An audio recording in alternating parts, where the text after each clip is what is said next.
Shalom Bapak Ibu, Saudaraku yang dikasihi Tuhan, kembali kita berjumpa untuk sama-sama kita belajar kebenaran firman Tuhan. Sebelumnya kita satu dalam doa. Tuhan Yesus, biarlah hikmat-Mu yang menerangi pemikiran kami, sehingga ketika kami belajar firman-Mu, firman-Mu menjadi jawaban, kekuatan, pengharapan dan pertolongan bagi kehidupan kami. Kami arahkan hati dan pikiran kami hanya kepada kehendak dan rencana-Mu, sehingga keserupaan dengan Kristus menjadi bagian dalam kehidupan pribadi kami masing-masing. Dimanapun kami berada, kami siap belajar kebenaran firman-Mu. Dalam nama Tuhan Yesus Kristus kami berdoa, haleluya, amin. Mari kita buka Alkitab kita. Siapkan catatan Bapak Ibu Saudara. Injil Markus pasal yang keempat, ayat 35 sampai 41. Markus pasal yang keempat, ayat 35 sampai 41. Demikian firman Tuhan. Pada hari itu, waktu hari sudah petang, Yesus berkata kepada mereka, "Marilah kita bertolak ke seberang."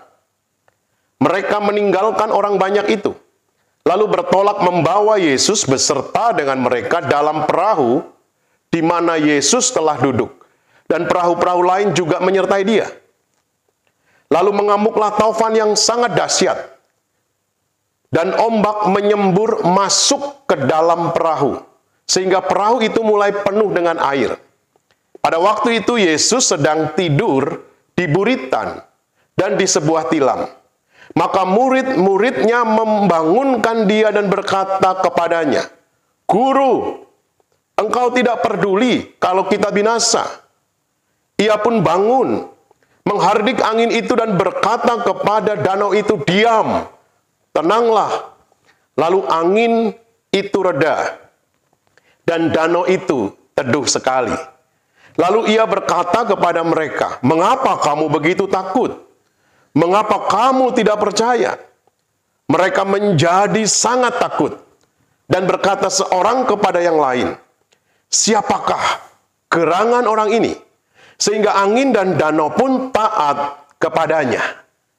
Dari kisah yang kita telah baca bersama, cerita ini adalah perjalanan Yesus dan murid-murid menyeberangi danau.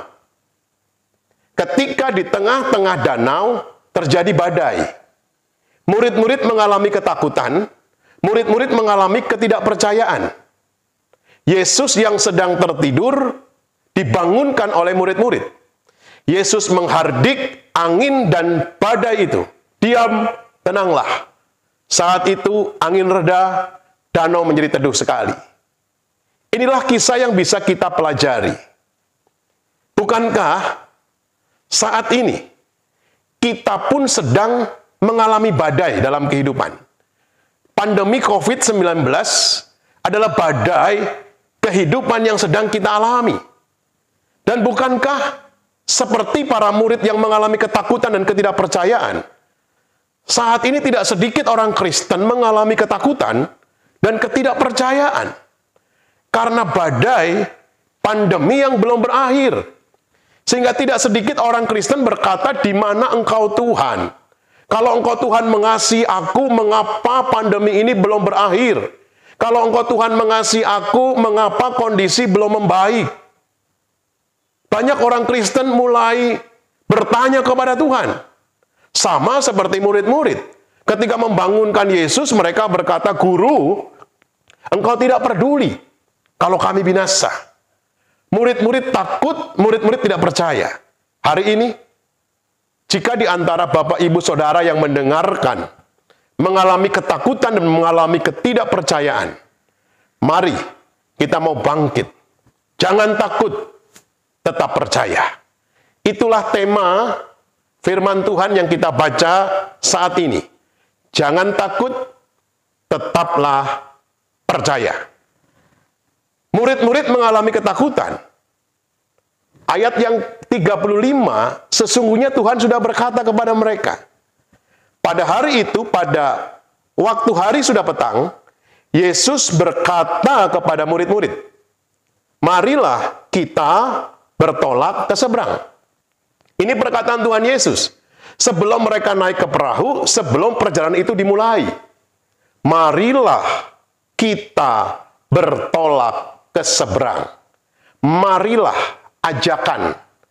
Tuhan Yesus yang mengajak. Saudara, kalau Tuhan Yesus yang mengajak, pasti senantiasa ada jaminan. Kita yang Yesus katakan bukan hanya marilah beberapa dari kalian bertolak ke seberang. Marilah kita, Tuhan Yesus dan semua murid-murid, bertolak ke seberang. Berarti tidak mungkin tidak sampai. Sebelum perjalanan menaiki perahu dan menyeberangi danau itu dimulai, Yesus sudah berkata, marilah kita bertolak ke seberang. Murid-murid sepertinya mengabaikan perkataan Tuhan Yesus. Seandainya ketika badai itu datang dan murid-murid mengingat perkataan Tuhan Yesus sebelum mereka memulai perjalanan, maka mereka akan tenang. Tapi apa yang terjadi? Sebaliknya, murid-murid seperti mengabaikan perkataan Tuhan. Ketakutan muncul, ketidakpercayaan muncul. Ketika kita mulai tidak serius dengan perkataan firman Tuhan. Ketika engkau mulai malas membaca Alkitab. Mulai malas merenungkan firman Tuhan. Ketakutanmu muncul, ketidakpercayaanmu muncul. Semata-mata bukan disebabkan karena besarnya badai yang ada. Tapi ketika engkau mulai tidak lagi serius dengan firman Tuhan. Seandainya murid-murid mengingat, Yesus sudah berkata kita pasti sampai ke seberang. Hari ini, mari kita serius dengan firman Tuhan. Itulah kekuatan kita. Jangan takut dan tetap percaya dengan berpegang kepada firman Tuhan. Memang Tuhan tidak berjanji perjalanan akan baik-baik saja. Tuhan tidak berjanji kepada murid-muridnya, mari kita bertolak ke seberang, tapi hati-hati ya, nanti di tengah danau ada badai loh. Tuhan tidak berjanji seperti itu, saudara. Tuhan berjanji, marilah kita bertolak ke seberang. Sekalipun ada badai, sekalipun ada taufan, tapi penyertaan Tuhan menuntun kita sampai ke seberang. Amin. Terkadang dalam kehidupan ini banyak hal yang sepertinya disembunyikan Tuhan dari hidup kita. Disitulah kita belajar beriman. Memang dalam hidup ini sepertinya ada banyak hal yang tidak kita tahu. Disitulah kita belajar percaya kepada Tuhan. Jangan takut dan tetap percaya. Berpegang kepada firman Tuhan. Itu yang pertama, Bapak Ibu Saudara. Yang kedua, perhatikan ayat yang ke-37. Lalu mengamuklah taufan yang sangat dahsyat, dan ombak menyembur masuk ke dalam perahu, sehingga perahu itu mulai penuh dengan air. Saat badai datang, air menyembur masuk ke perahu. Naluri mayoritas murid Tuhan Yesus yang adalah nelayan, mereka pasti mengusahakan mengambil solusi sendiri. Mungkin dengan cara membuang air yang masuk ke dalam perahu. Mungkin dengan cara membuat perahu tetap seimbang. Tapi apapun yang mereka lakukan dengan mengandalkan diri sendiri, tidak menemui hasil apapun. Mereka baru membangunkan Yesus ketika mereka menemui jalan buntu. Bukankah banyak orang Kristen dalam kehidupannya hanya mengandalkan diri sendiri, dan baru ketika mentok, tidak menemukan solusi, baru datang kepada Tuhan. Saudaraku, seringkali banyak orang Kristen hanya menggunakan Tuhan untuk menggenapi tujuan hidupnya, tetapi tidak menggunakan hidupnya untuk menggenapi tujuan Tuhan. Orang yang seperti ini, ketika ada masalah baru cari Tuhan. Murid-murid mengandalkan diri ketika badai itu datang dengan berbagai cara. Tapi ketakutan dan ketidakpercayaan muncul dalam hidup mereka. Hari ini, kalau engkau mulai takut dan mulai tidak percaya, sesungguhnya mungkin karena engkau lebih mengandalkan dirimu sendiri. Ada banyak orang Kristen di pandemi ini mengandalkan dirinya sendiri. Ketika menghadapi masalah, mengandalkan dirinya sendiri, mengandalkan jabatannya, mengandalkan hartanya, mengandalkan relasinya. Sehebat apapun engkau mengandalkan dirimu sendiri tanpa Tuhan maka engkau tidak akan mendapatkan kemenangan dalam hidup ini. Mungkin engkau keluar dari masalah, tapi hanya sementara. Bersama Tuhan, andalkan Tuhan, maka tidak ada ketakutan. Dan kita tetap percaya, Tuhan pasti menolong saudara dan saya. Jangan takut dan tetap percaya. Yang kedua, andalkan Tuhan dalam kehidupan saudara. Jangan andalkan diri saudara. Kekuatan kita terbatas. Kekuatan kita ada ukurannya. Kuasa Tuhan tidak terbatas. Andalkan Tuhan senantiasa. Yang ketiga, murid-murid mengalami ketakutan. Lalu mereka membangunkan Tuhan Yesus. Perhatikan Bapak Ibu Saudara di ayat yang ke-38. Markus pasal yang keempat, ayat yang ke-38. Pada waktu itu Yesus sedang tidur di buritan di sebuah tilam. Maka murid-murid membangunkan dia dan berkata kepadanya, "Guru, engkau tidak peduli kalau kita binasa." Perhatikan apa yang murid-murid katakan kepada Tuhan Yesus. Bukan mereka datang dengan kerendah hatian, meminta pertolongan kepada Tuhan. Tapi mereka justru berkata seolah-olah perkataan yang marah kepada Tuhan. "Guru, engkau tidak peduli kalau kami binasa." Perkataan yang negatif. Murid-murid menegur Tuhan Yesus. Saudaraku, seringkali ketakutan dan ketidakpercayaan muncul karena kita lebih banyak berpikiran negatif tentang Tuhan. Berpikiran yang tidak tentang Tuhan. Murid-murid memikirkan Tuhan yang tidak. Guru, engkau nggak peduli. Guru, engkau mau kami binasa. Ini pikiran negatif. Ini pikiran yang tidak kepada Tuhan hari ini. Di tengah pergumulan apapun, badai persoalan apapun yang engkau sedang hadapi, jangan pernah berpikiran negatif tentang Tuhan. Jangan pernah berpikiran yang tidak tentang Tuhan. Apapun yang terjadi, Tuhan tetap baik dalam kehidupan setiap kita. Murid-murid mengalami ketakutan karena mereka berkata negatif kepada Tuhan. Hari ini selalu katakan, Tuhan engkau baik dalam hidupku. Apapun yang terjadi, sekalipun di tengah badai, Tuhan engkau turut bekerja, mendatangkan kebaikan bagi kehidupan kita. Jangan takut dan tetap percaya. 3 hal kita pelajari. Yang pertama, tetaplah berpegang kepada firman Tuhan. Yang kedua, selalu mengandalkan Tuhan dalam segala pergumulan hidup saudara. Yang ketiga, selalu punya pikiran baik kepada Tuhan. Jangan pernah punya pikiran negatif kepada Tuhan. Tuhan tetap baik dan percayalah, pertolongannya tidak pernah terlambat. Tepat waktu, rencananya indah bagi saudara dan saya. Di balik badai, Tuhan memiliki rencana bagi saudara dan saya. Apa rencana Tuhan di balik badai? Perhatikan ayat yang ke-41, Bapak Ibu Saudara. Di sana dikatakan demikian. Mereka menjadi sangat takut dan berkata seorang kepada yang lain, "Siapa gerangan orang ini? Sehingga angin dan danau pun taat kepadanya." Ayat 40 ada kata takut. Ayat 41 ada kata takut. Tapi kata takut di ayat 40 dan 41 memiliki pengertian yang berbeda. Ayat yang ke-40, takut itu ketakutan terhadap masalah. Ketakutan terhadap badai. Ketakutan terhadap taufan. Ketakutan terhadap tantangan. Tapi takut di ayat 41, ketakutan adalah hormat kepada Tuhan. Ketakutan kudus. Hormat kepada Yesus.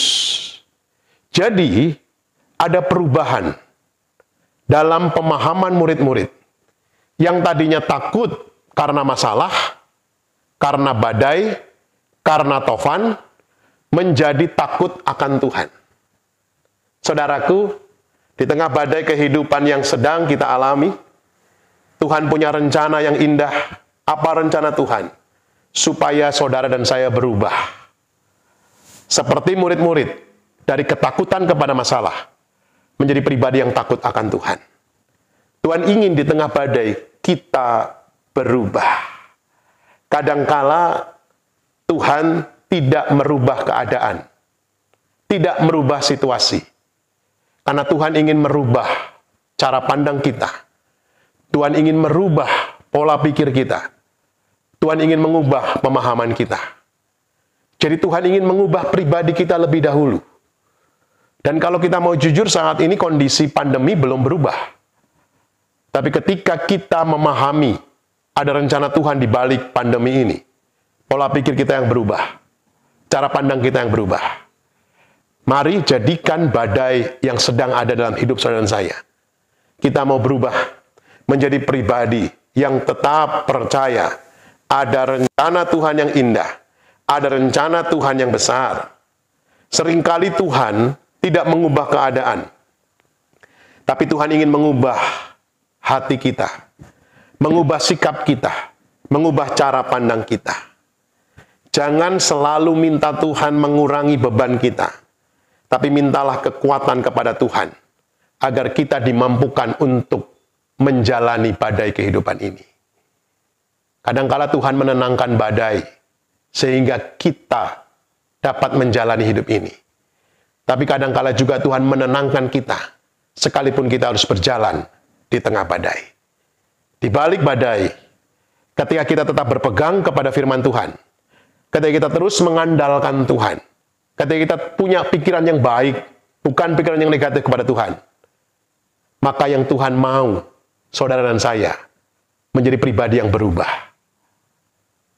Di ayat 41 di sana dikatakan begini, murid-murid bertanya, siapakah gerangan orang ini? Saudaraku, mereka sudah bersama-sama dengan Tuhan Yesus sebelumnya. Mereka sudah menyaksikan mujizat yang Tuhan lakukan. Tapi ketika badai itu berhenti, mereka kembali bertanya, siapa gerangan orang ini? Jadi pemahaman mereka mengenai Tuhan Yesus selama ini hanya sebatas guru. Oleh karena itu, kalau Bapak Ibu saya membaca di ayat-ayat sebelumnya, mereka berkata, Guru, engkau tidak peduli kalau kami binasa. Saat badai itu berhenti, mereka lebih mengenal Tuhan, mengenal Yesus sebagai pribadi yang bukan hanya seorang guru, tetapi lebih daripada itu, Yesus adalah Tuhan dalam hidup mereka. Di tengah-tengah badai pandemi ini, Tuhan ingin saudara lebih mengenal Dia, lebih mempercayai Dia, lebih berharap kepada Tuhan. Hari ini, saya simpulkan firman Tuhan yang telah kita baca. Markus 4, ayat 35-41. Jangan takut, tetap percaya. Senantiasa berpegang kepada firman Tuhan. Tetap andalkan Tuhan. Berpikir yang baik. Jangan punya pikiran yang negatif tentang Tuhan. Karena di tengah badai Tuhan mau kita yang berubah. Karena di tengah badai Tuhan mau kita lebih mengenal Dia. Bukan mengenal masalah, tapi mengenal Tuhan lebih dari masalah yang ada. Karena kita punya Tuhan yang lebih besar dari segala pergumulan Bapak Ibu Saudara. Dan percayalah, tujuan Tuhan selalu lebih besar daripada besarnya masalah yang sedang kau alami. Amin. Mari kita berdoa. Tuhan, terima kasih untuk firman-Mu. Ajar kami tidak takut. Ajar kami tetap percaya. Sekalipun di tengah badai, kami mau tekun terus di dalam kebenaran firman-Mu. Kami mau terus mengandalkan Tuhan. Dan kami terus berpikiran yang baik. Tuhan itu baik. Selama-lamanya baik. Ampuni kami Tuhan. Kalau mungkin kami seringkali berpikiran negatif tentang Tuhan. Kalau kami lebih mengandalkan kekuatan kami, mengandalkan harta kami, mengandalkan pengalaman kami. Ampuni kami Tuhan, mungkin kami mengabaikan firman-Mu. Tapi saat ini, Engkau telah mengajar dan menegur kami. Di tengah badai, yang Tuhan inginkan kami yang berubah. Mungkin keadaan tidak berubah. Mungkin pergumulan tidak berubah. Tapi Tuhan mau sikap hati kami yang berubah. Cara pandang kami yang berubah. Pola pikir kami yang berubah. Dan Tuhan mau kami lebih mengenal Tuhan. Murid-murid lebih mengenal Tuhan ketika badai itu berhenti. Siapakah gerangan orang ini? Karena selama ini mereka memahami Tuhan hanya sebatas guru. Tapi melalui peristiwa ini mereka melihat Yesus bukan hanya guru tapi Tuhan. Tuhan yang berkuasa atas alam. Terpujilah namamu Tuhan. Kami bersyukur untuk firman-Mu. Kami tidak takut lagi. Kami tetap percaya. Dalam nama Tuhan Yesus Kristus. Haleluya. Amin.